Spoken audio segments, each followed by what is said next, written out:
that's running. That seems to have picked up something. Hello. Okay. All right.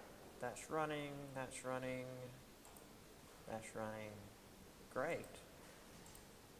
All right. I had to re-record this thing at home. I did it Monday, and then I realized that my setup at home wasn't working correctly, so I had to redo it last night as well. So I've taught the first part of this chapter like 4 times. I'm very tired of the first part of this chapter now. At least it was on the Salem witch trial, so it was like something interesting, but Jesus. All right.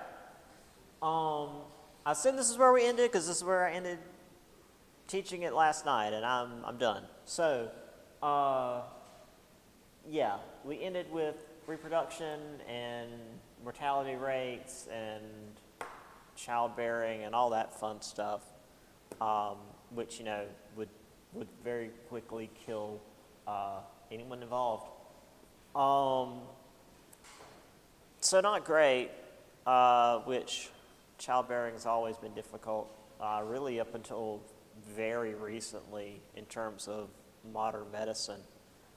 I guess mid-1900s even, maybe early 1900s, we were a little bit better with medicine. But actually, let me make sure the voice is coming through. Hello. Yes. Okay. Good.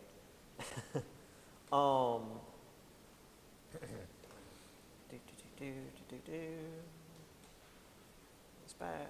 Okay. Right. So, hold this up just a little bit. So we had, you know, the awful image here. I don't know why they had children with soulless eyes, but, you know, same.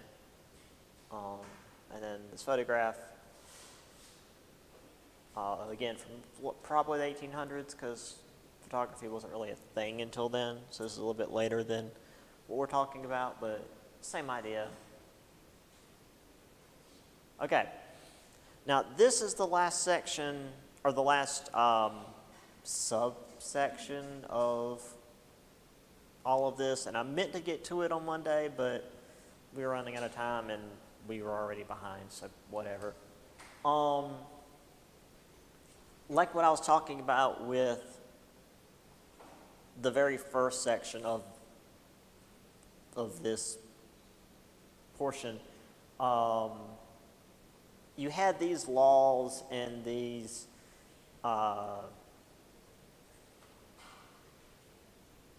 like aspirations of what the order was supposed to be and what it was supposed to do and how things were supposed to go, but it often didn't play out that way in real life.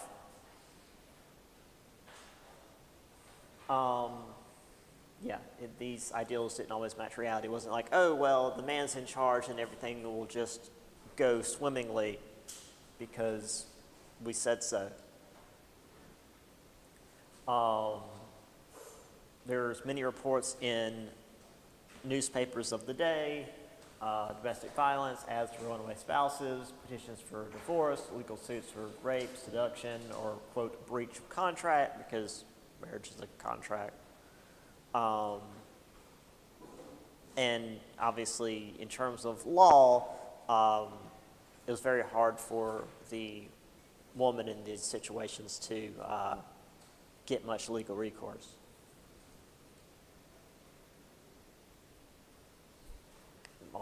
Again, I'm getting ahead of myself. Any kind of complaint from the woman's perspective was typically seen as gossip. That said,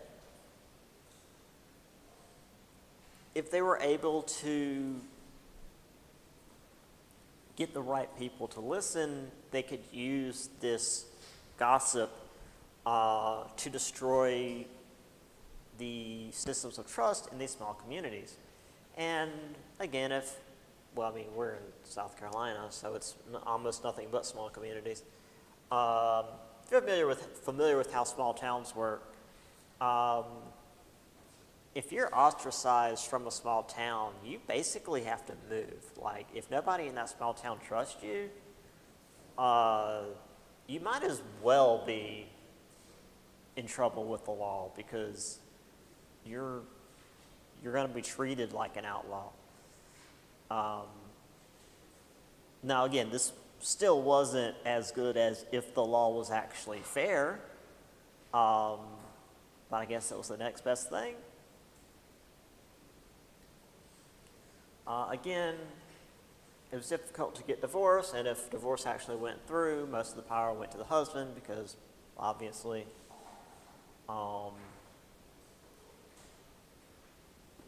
and typically, if you wanted to get a divorce, you had to go through the city council, and who was in charge of the city council but the church leaders. And typically, the church wasn't too big on divorce.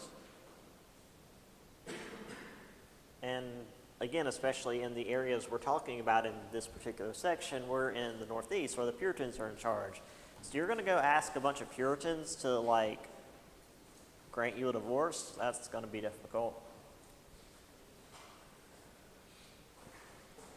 So women who were somewhat wealthy did have a little bit of power.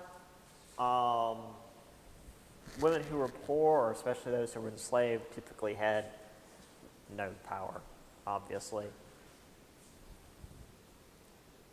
So typically the only way to escape these systems of abuse were to actually physically run away, or to escape the situation they were in a very literal sense. Now that said,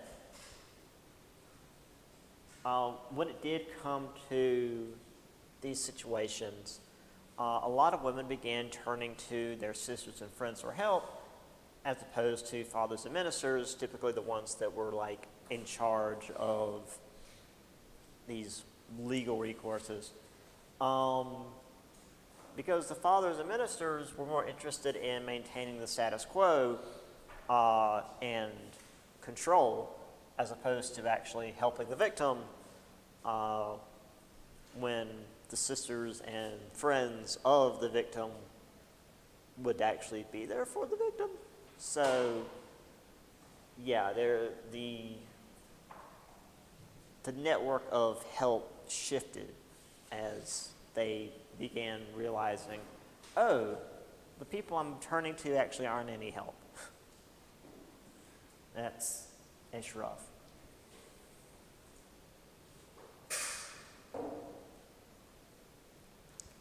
I'm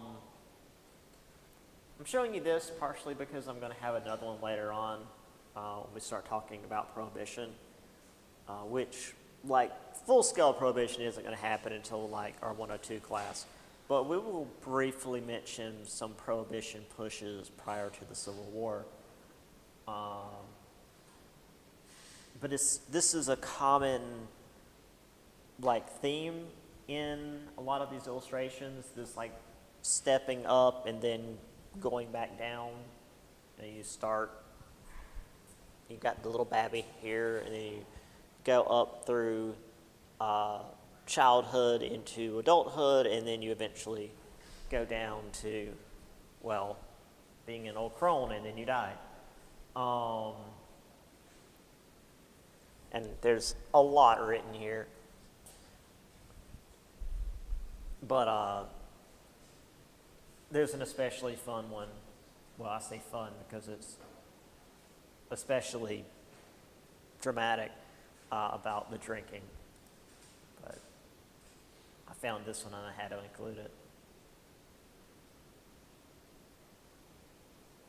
I also like how they're like comparing women to various animals here. You've got like the lamb running out in the field, and also a kitten, then like a gazelle as she's getting older and more like elegant and graceful, and then as she gets into her older years, she's this like withered old cat. You know, the stumpy old cat that just kind of wanders around.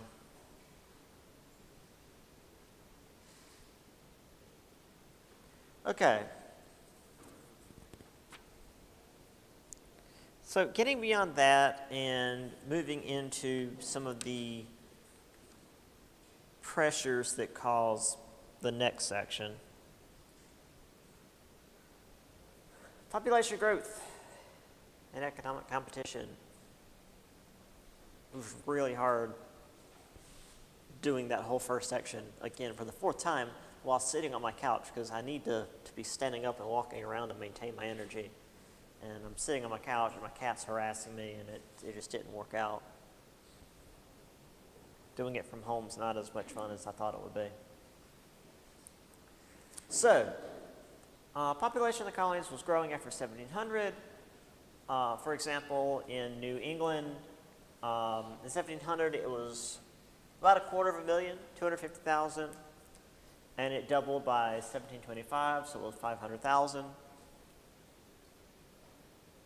And then by 1800, it was 2.5 million.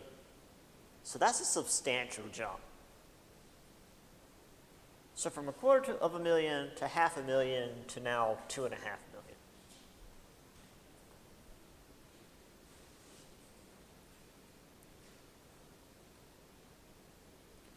And this wasn't just people having babies and dying in the process, but also lots of immigration coming in, and also the imported slave labor, because, of course.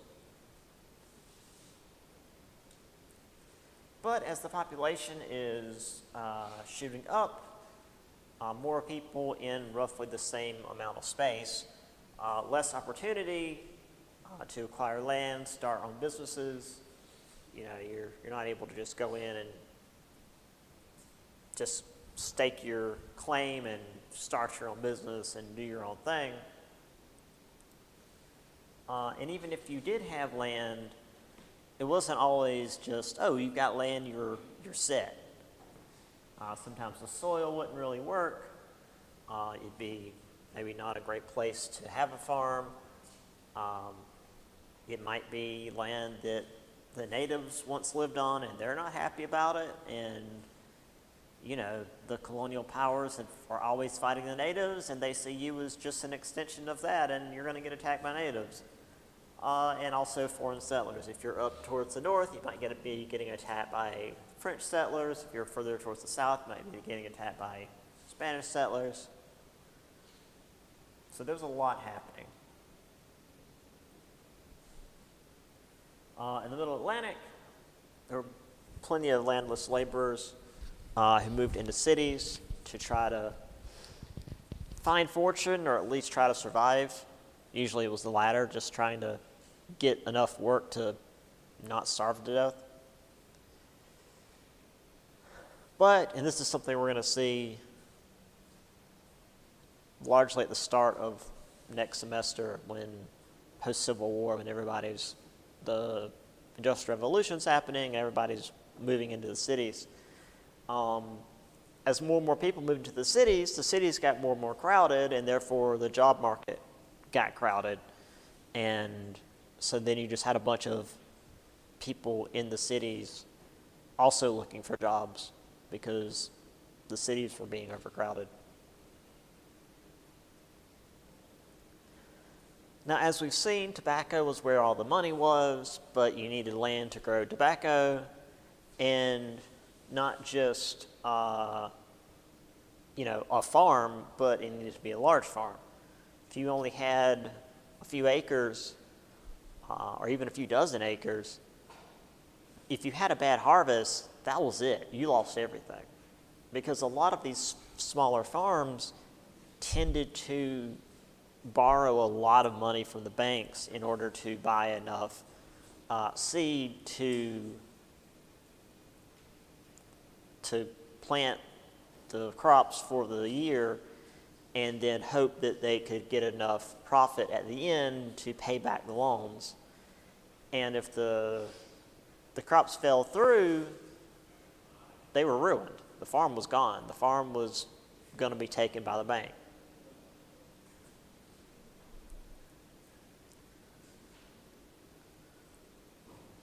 Meanwhile, the large landowners, the people who had, the big plantations, they ran everything. The business, the trade, even the regional politics, they were the ones that were in charge of I wouldn't say the Senate, there wasn't a Senate yet, but any sort of representative bodies, they were the ones making the laws and benefiting themselves because, there's no such thing as corruption in government.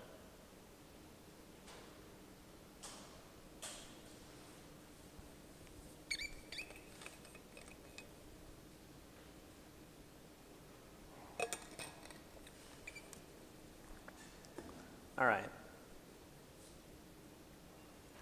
So we've got a map here of American colonies, population density largely there in mid-Atlantic and towards the northeast, which is, having driven it, a region that's still very densely populated. It's gone a bit further south now, but once you get past Richmond, Virginia, it's just all one big population density zone. It's so bad to drive.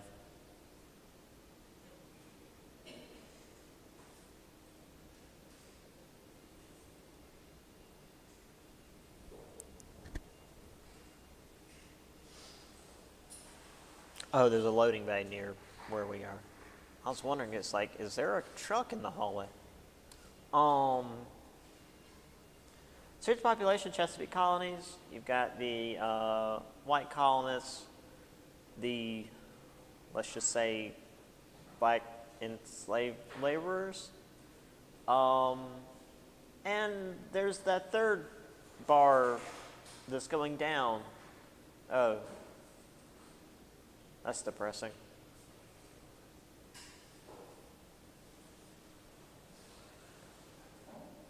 See, a bit of a shift in the demographics here.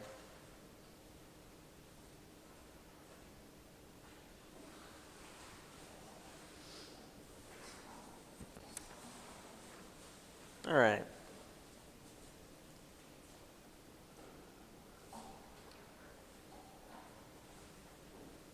So it wasn't just the English. It wasn't, just a bunch of dirty English here. We also had Scots and Irish, as we mentioned before. Germans and Swedish came along as well, and then of course the African slaves forced across the Atlantic. So there was a degree of diversity among the American colonists, which is going to lead to where we're going in a little bit.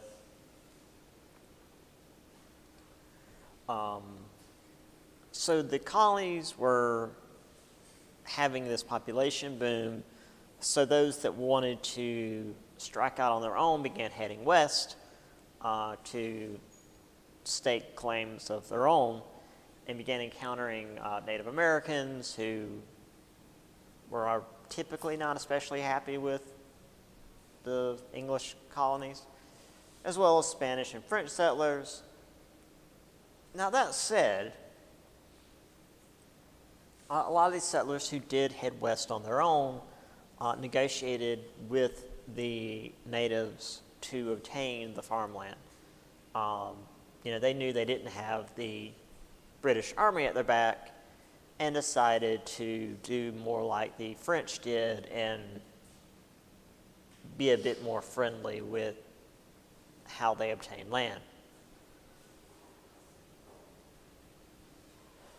However, due to the ad hoc nature of this expansion westward, there was no real definitive line between native and colonial holdings. I mean, native holdings were never especially definitive anyway. They moved around and they had this region they sort of had as their own, but they never really had definitive boundaries. That wasn't how the natives did things. And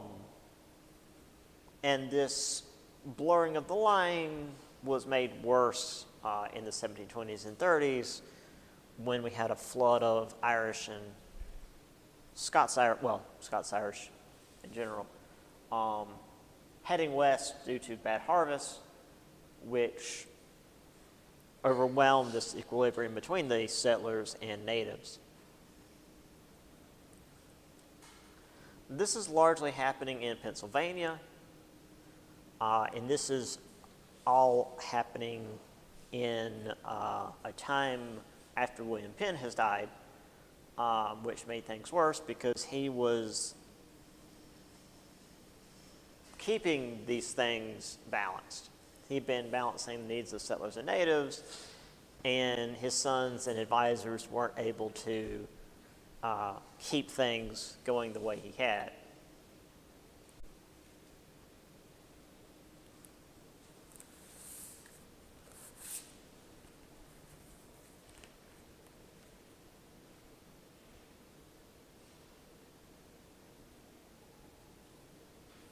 Yeah.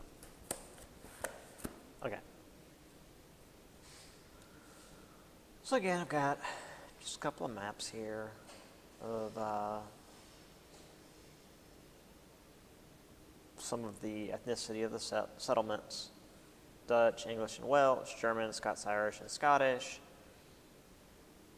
And then, of course, you have the African populations there on the coast due to the large slavery populations. Just got a few more here. One specifically for North Carolina. Again, they would send the Scots-Irish west, Scots-Irish and the Germans west specifically, to just be like a buffer zone against the natives, because hey, they can fight the natives.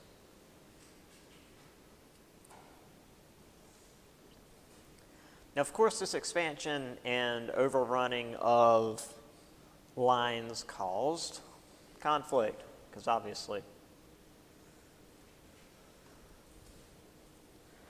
not just between the settlers and natives, but between the established settlers who are already there and the new immigrants. One of the oldest constants in America is that the new immigrants are somehow lazy, because that's just a thing. There's this weird nativism, despite anyone that's not Native American being not native. I don't know. It's very strange. Now, granted, at least this first wave of, oh, these new immigrants are lazy and won't do any work, could have just been English prejudice against the Scots-Irish, because they've always hated the Scots-Irish, and it's like, oh, they're here now, and blah, blah, blah. Even though, like, immigrants historically have always done the work that the established settlers didn't want to do. I don't know, it's just weird. It's always this strange scapegoat of they won't do any work, but also they're taking all the work. But also, like, I don't know, it's just weird. So back to Pennsylvania real quick.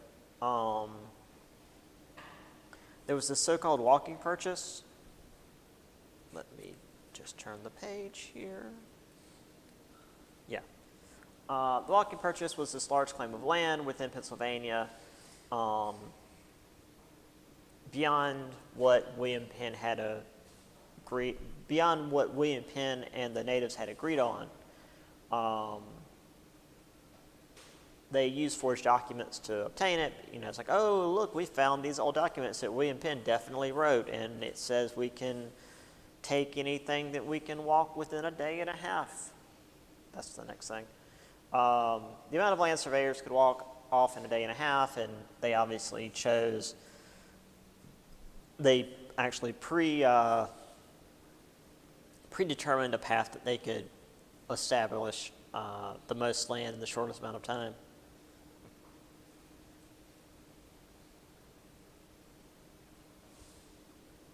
These new immigrants, again, the Scots-Irish especially, brought religious diversity, which push settlers apart because the Irish tend to be Catholic, the Scottish tend to be Presbyterian, and the Puritans can't have that. The Quakers are usually pretty okay with it, but everybody else is going to be pissy. But also each religious group tended to treat natives differently. Again, the Quakers were usually pretty cool with the natives, but the other groups did not. Some groups, again, the Catholics and also the Jews, because, the Jews have been mistreated since forever. So they would come to America to escape this religious persecution and often just find more.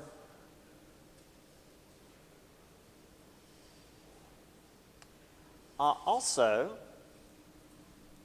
with the number of enslaved people brought over from Africa, despite the way they were brought over, African culture still made its way to North America.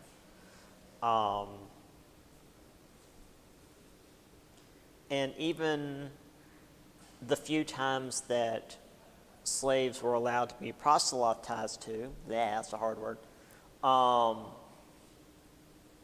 they would either hold on to their old beliefs or incorporate it into their old beliefs. They would do much like the Native Americans, be like, okay, neat ideas, we're going to take that and just add it to what we've got.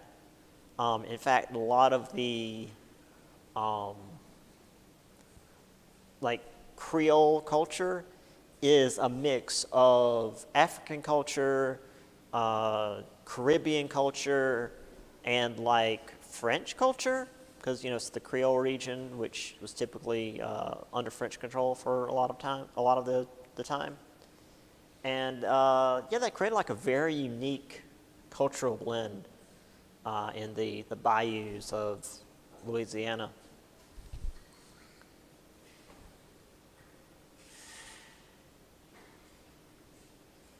So again, we have the overall movements of the empires. Again, the English had a lot of other groups within them, but that's just the major groups there.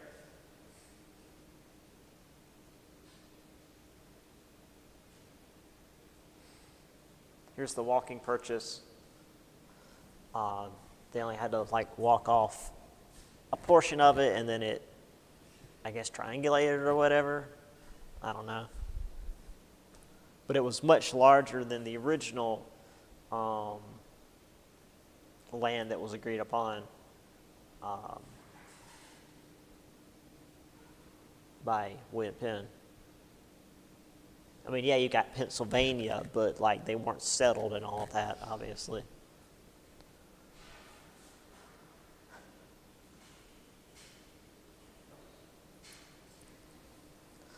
Okay. Let's get a little further, because this next section is what I would consider the meat of the chapter, or at least for me, it's something that I remember learning about the most, probably because of my high school. But we had the religious awakenings in North America, which is to say the Great Awakening,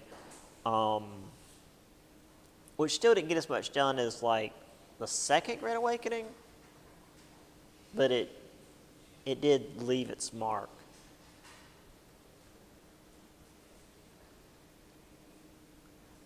So there were these many worldly concerns, different religions coming to America, and again, by religions, I mean different forms of Christianity and some Jews, I guess. The British Protestant majority felt their spiritual strength was wavering, because how dare people that aren't us actually be allowed to be here? Therefore, we're being oppressed.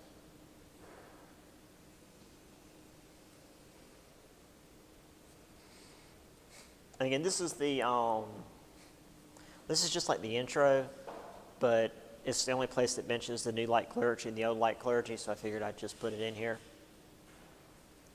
So the new light clergy, there were these ministers that wanted to address the crisis head on, working together regardless of sect, as long as they're Protestant, because you can't work with the Catholics, they eat babies or something. It's not entirely something that the Protestants did not say about this. I'm making too many negatives. That's definitely something the Protestants would say about the Catholics, is that they ate babies. The old light clergy were more traditional. They didn't really work across denominations, but they were still part of the Great Awakening. They still participated in the overall fervor of it, just not in this huge non-denominational expansion. However, by the 1740s, there was this feeling that the revivalists had gone too far. There was a bit of a backlash, but again, this is just kind of an overall stance on the entire section we're about to go through. And it's the only places they talked about the new light and old light clergy in a way that would be easy for me to write down. So there it is. And I've got these two weird churches angrily looking at each other, so there you go. I don't know. I don't want to be eaten by either one, thanks. I'm not into that. Here we go. So light clergy, again, both very angry. Rational over emotional, educated ministry over converted ministry. That's actually going to be a big deal going forward. And established classes versus the dispossessed. So, the new light clergy were largely pulling in people who felt like the old ways, the established ways, were not for them. It was for the rich people, and we're leaving out the common man.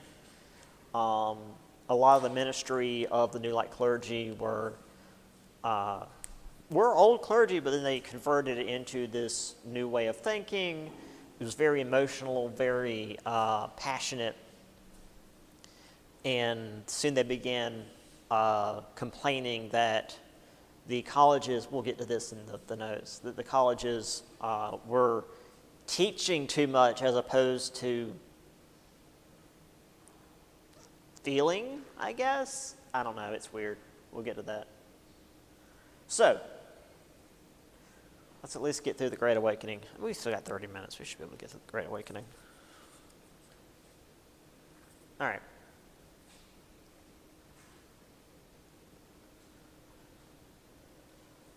So, what started the Great Awakening? One of the first things was the Enlightenment. Now, this was also a major root of the Revolution. This cultural movement emphasized rational and scientific thinking over traditional religion and superstition. Science. We can learn things. We can know stuff about the world. We don't have to just be like, oh, well, we don't understand, therefore God. It's like, no, we can probably understand a lot of this. Now, that said, it was not an anti-religious movement. That said, the spread of the Enlightenment did create a more religious tolerance stance, a greater acceptance of religious diversity, especially in the colonies where there wasn't as much established Catholic/Protestant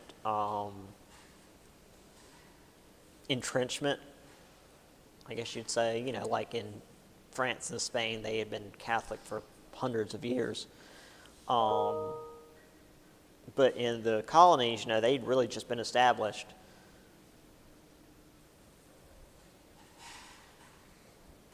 So the Pietists were a German sect.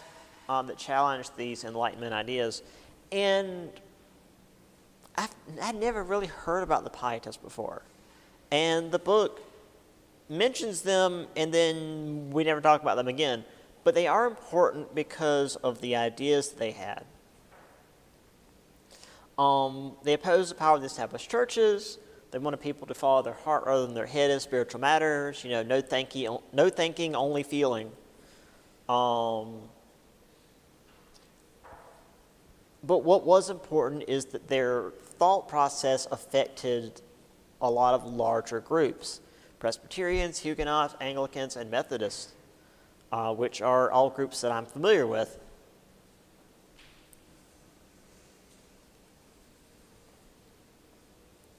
In the 1700s, laymen and ministers voiced concern about the lack of clergy, and that the few colleges in the colonies, Harvard and the College for William and Mary, both of which were colleges for training ministers, because that's all colleges did back then, emphasized learned discourse over passion. I know, scary. How dare colleges try to teach people things?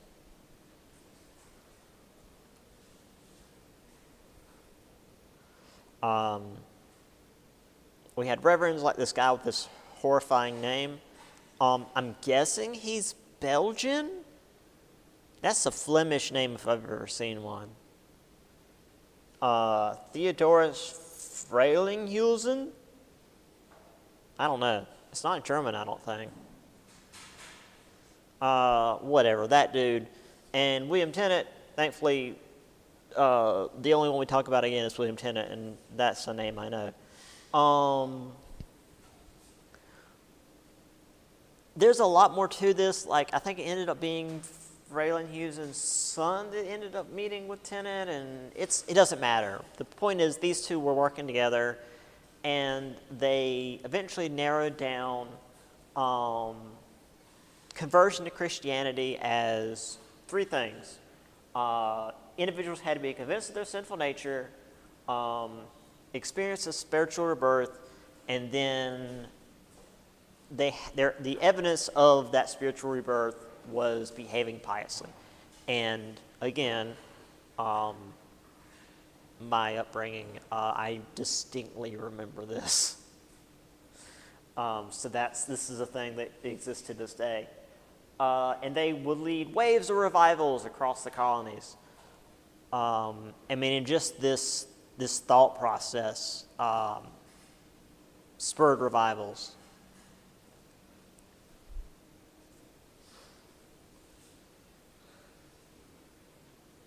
I don't remember if Freilinghuizen's on the test, but if he is, it's definitely multiple choice. Don't you worry about that.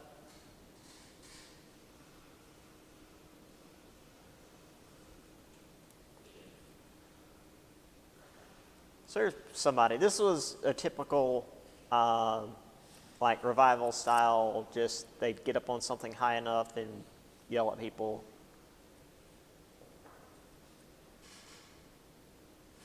That was actually necessary to be outside because they would draw massive crowds, as we're about to talk about. Let's put that down.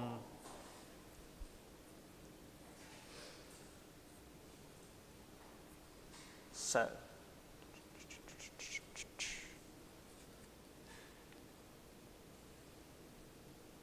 okay. So one of the earliest major voices in this was George Whitefield. That's a name that's easy to say.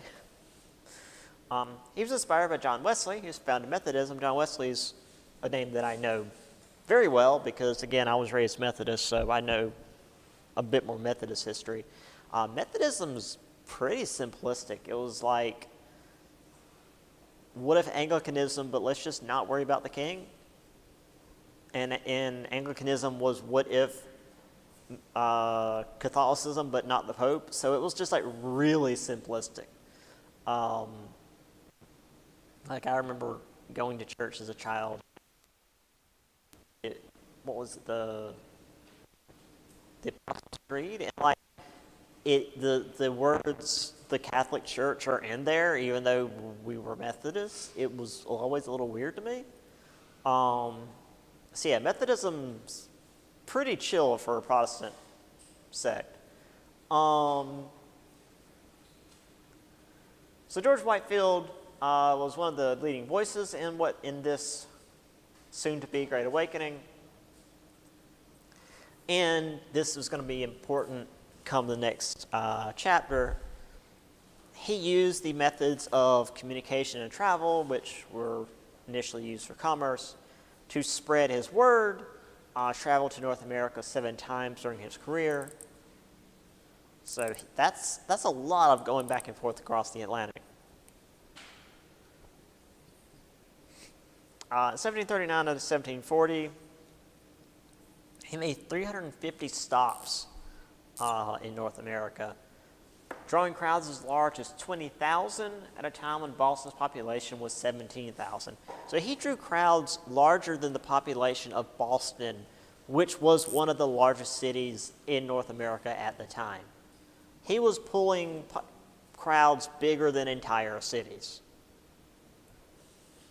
Now, one of the things I want to mention here is how this was actually accomplished. Because they didn't have like stadiums, they certainly didn't have speaker systems.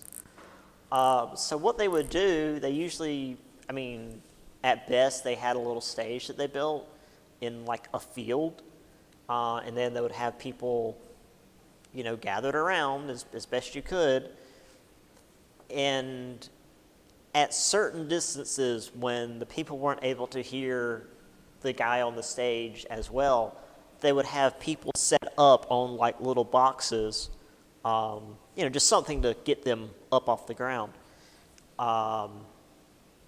interdispersed throughout the crowd, and they would repeat what the dude on the stage was saying. They would be basically like relay points, or what I like to say, old-timey speakers, and they would shout what the guy on the stage was saying so that the people further back in the crowd could hear.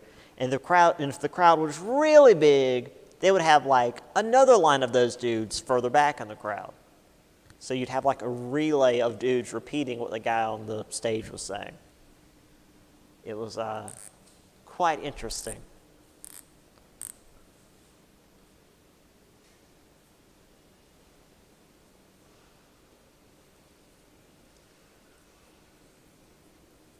So Whitefield and folks like, say, Tennant and probably Frelinghuysen, they were focused less on denomination and more on the core beliefs of Protestantism, and this passionate preaching.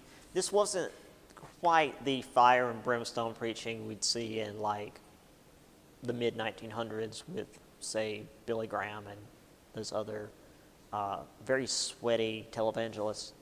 But we're getting there.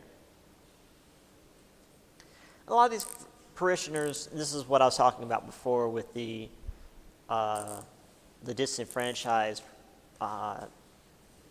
congregation. Because in the wealthy churches, you had to pay rent to sit near the front. You had to pay money to sit near the front of the church. And in these big outdoor revivals, you just stood in a field and listened to this dude do his thing. Yeah, why not?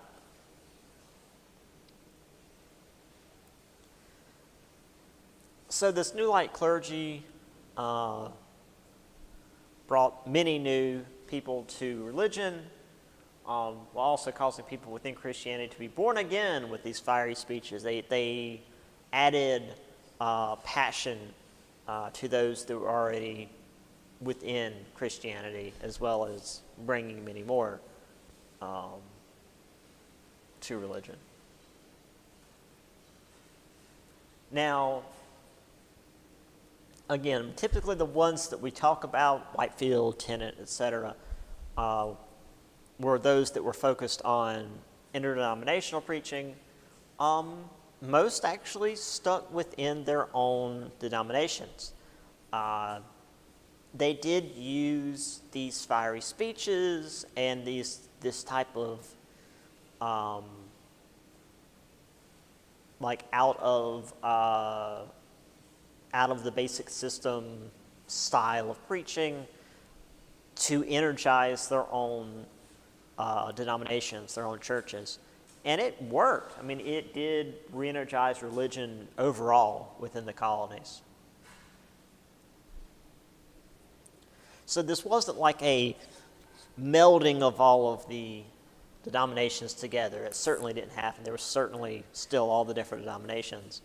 The big names we know because they just sort of preached to whoever. But most preachers stuck within their own denominations and just used this to rev them up. I think this is Whitefield outside, doing his thing. I guess the crowd is meant to symbolize like the diversity of people who would show up. You've got old ladies and young men and this dude that's clearly directly, immediately from the pub, like his beer still has the froth on it. There's a dog that's just down there asleep. He's fine and he's having a good time. A woman there is having a heart attack. There's a child back there that's definitely haunted. There's a lot going on.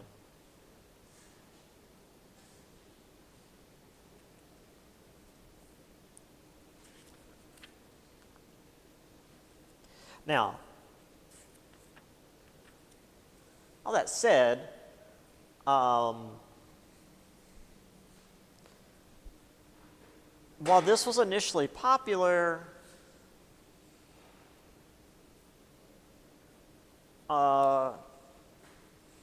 it did push religion into center stage because religion had been in decline to some degree.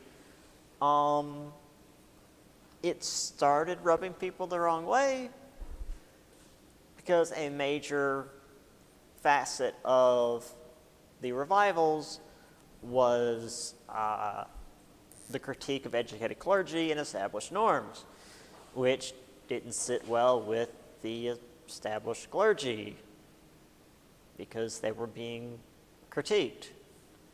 And let me tell you, back in ye old Europe, the best way to get burned at the stake was to speak out against the Catholic Church.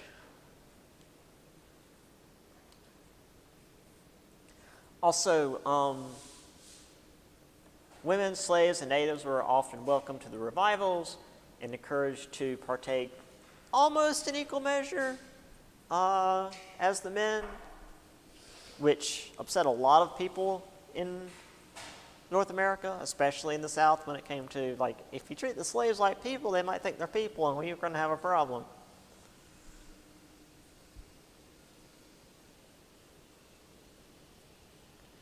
Oh, right. Good old James Davenport. In fact, he's got they've got some writings from James Davenport at the end of this chapter.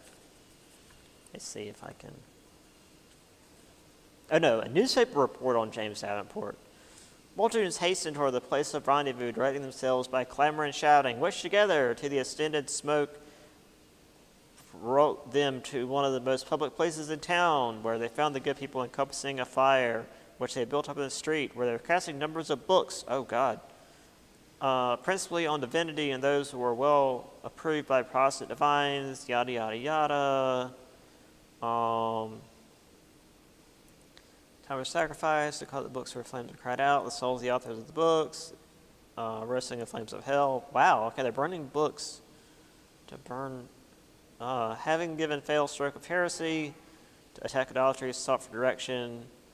And then Mr. Davenport told them to look at home first, that they themselves were guilty of idolizing their apparel, to therefore divest themselves of those things that were ornament. Okay, so he's telling them to burn books. Interesting. We'll get to Mr. Davenport in just a second. Yeah, he told people in Boston they should drink rat poison rather than listen to corrupt, unconverted clergy.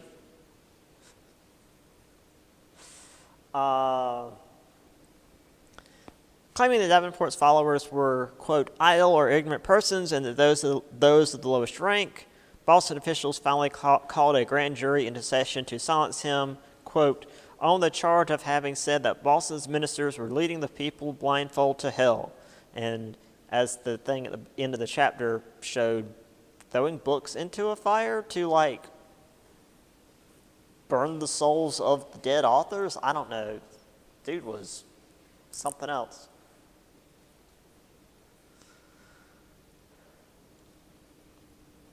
Now, even though Tennant was a New Light clergyman, he wasn't so much telling people to drink rat poison. I mean, Davenport wasn't actually telling people to drink rat poison, but he's like, it'd be better for you to drink rat poison than actually follow these established ministers.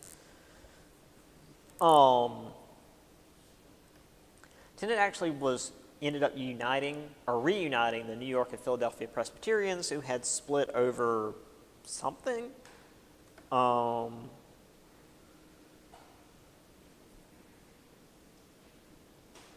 Yeah, I don't.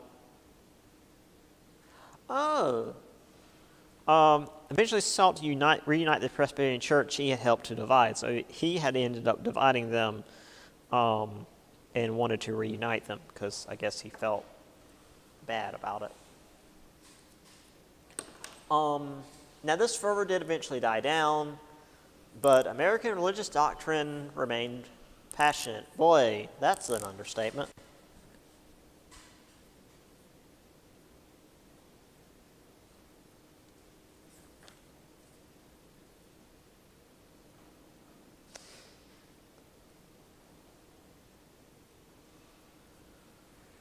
So I've got this amazing image. Dr. Squintum's exaltation or the Reformation. This is actually about it says Whitefield here at the bottom. This is about the revival, or the Great Awakening rather. And I can't read the whole thing from here, but it goes on about basically the demons are like putting words in his ears, and he's spreading chaos and discord among the colonists, which, since he was the most prolific of the Great Awakening preachers, he was representative, according to those that disagreed with him, he was representative of all of the New Light clergy.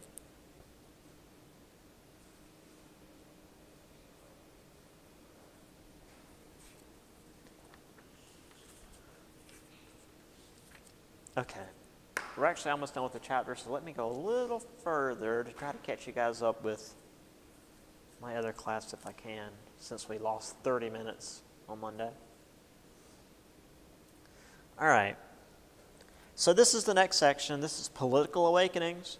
And this does slightly relate with the Great Awakening because people are being more involved with like government stuff. Most settlements were easily regulated, typically run by rich white men. Things were expanding geographically. And the population was, exploding. So things were becoming more complex. If you had this small town, it was pretty easy to run. But as things continued to grow and towns were cropping up and pushing further west, it was a little more difficult. So technically, the authority was with the king and parliament. It was easy enough, but, well, let's just continue. With king and parliament, they appointed royal officials, and the royal officials could veto any locally appointed stuff that was going on in the colonies, because, royal officials trump whatever's going on locally. But, like, it takes a month to get to England and a month to get back. So, like, if there's any kind of issue and they need to talk to Parliament to figure out what to do, it's going to take them a month to get there. And even if deliberation is immediate and they have an answer and they go back, it's going to take them a month to get back. And especially the members of Parliament are totally removed from the colonies. I'm sure in England, the people of England feel like Parliament's too far removed from, the countryside of England to know what they're doing. But they're so far removed from the countryside of another continent to know what they're doing. Certainly weren't super helpful. Excuse me. So these traditions of town meetings and representative bodies, like the House of Burgesses in Virginia, was very popular. So these royal officials were not well liked. And the colonists tended to resist them. However, British officials were used to getting their way. And they're like, oh, well, the colonists are just defer to us like all of our empire, and everything will be fine. But as we've seen, the law and reality often doesn't go well together. And especially within North America, we had Roger Williams, Anne Hutchinson, Stonewall Rebellion, the Salem Witch Trials, and then the Great Awakening, in particular, James Davenport. This didn't go especially well with this strict royal authority. And while all this dissent was separated by time and geographic location, it did show that the colonies weren't especially strict and orderly. I mean, it's America. It's going to be not very strict and orderly. So there again is some of the spread of the population. Again, most of it in the Chesapeake region and the Northeast. Got a little bit down here in Savannah, Charleston, but not a great deal.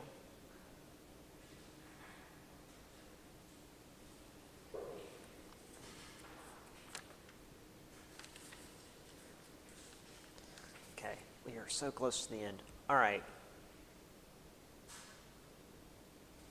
So, a lot of this protest was against the colonial elites.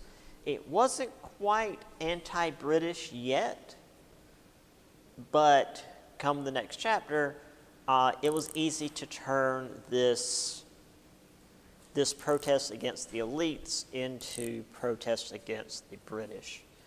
So one common protest was the price of bread. 1730s, the price of bread rose while the price of grain dropped, which I don't know how that happened. Like, usually, won't the price of bread go up if the price of grain goes up? Because that's what bread's made out of? I don't know. Well, the reason why that's especially bad is because a lot of the colonists get their money from selling grain. So they have less money, and now the basic food has gone up. So the response to not being able to afford it was to protest and just be like, hey, you're either going to sell us the bread, excuse me, for its original price, or we're going to take it and wreck your shop. And that usually worked in the short term. There was also this thing with public markets in Boston. 1737, Boston officials wanted to charge a fee for farmers to set up stalls in their markets, which they hadn't done before then. And if you haven't caught on to the theme yet, the farmers were poor and charging them fees to sell their goods in the market was going to make it even worse, especially if they didn't sell anything that day. Then they were just at a loss. So they petitioned to remove the fees. The officials ignored the petitions. So the farmers did what any Bostonian would do and destroyed the stalls overnight. And there just so happened to be no witnesses, which is to say, there were lots of witnesses, but they just didn't speak to any officials. Because in America, you don't talk to cops. Now, this is going to be a big deal for a long time. This chapter, the next chapter, the War of 1812, impressment. This was forcing colonial men into the Royal Navy. Very common all across the empire. Britain was always at war or preparing to go to war again, usually against France, and they always needed more sailors. However, there was a 50-50 chance of you dying in the Navy without even going into battle, because being on ships sucked. So colonists in Boston fought back rather than being impressed in the naval service, and again, we'll see that going forward. Here, at least, it's still like very class-based, but as we press forward, it's going to be a bit more colonists versus the British. So we have women riding over bread. These women are very terrifying.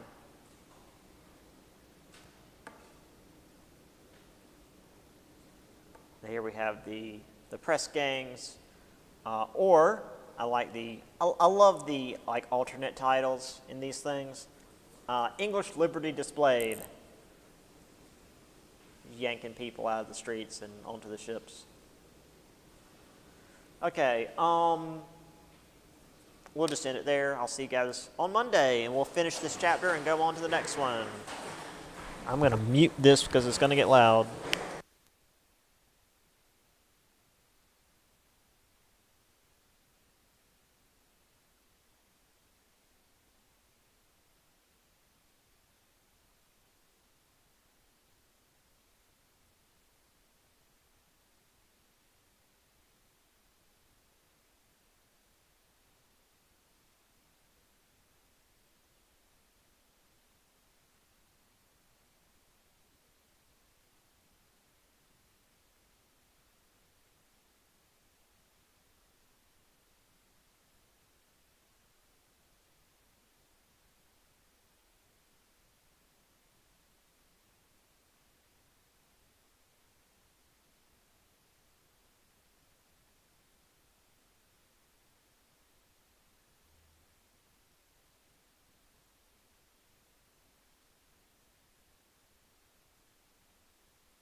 So, I don't think I said this before I started recording, or I don't think I said this after I started recording.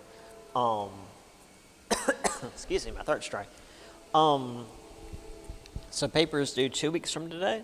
Just email that to me. Specifically attach a Word document to your email. Got a train coming by. Or PDF is fine. But don't do like a Google document share or a Google Drive share. That's kind of a pain for me to get access to. If you have to do that, just try not to. I prefer you not to. That's all I've got for right now. I'll try and get this up. If you are hearing this, it's up. Yeah. Okay. Have a good weekend. And I'll talk to you guys on Monday. Bye for now. Oh, wait, not bye for now. I gotta get to the stream. Okay, yeah.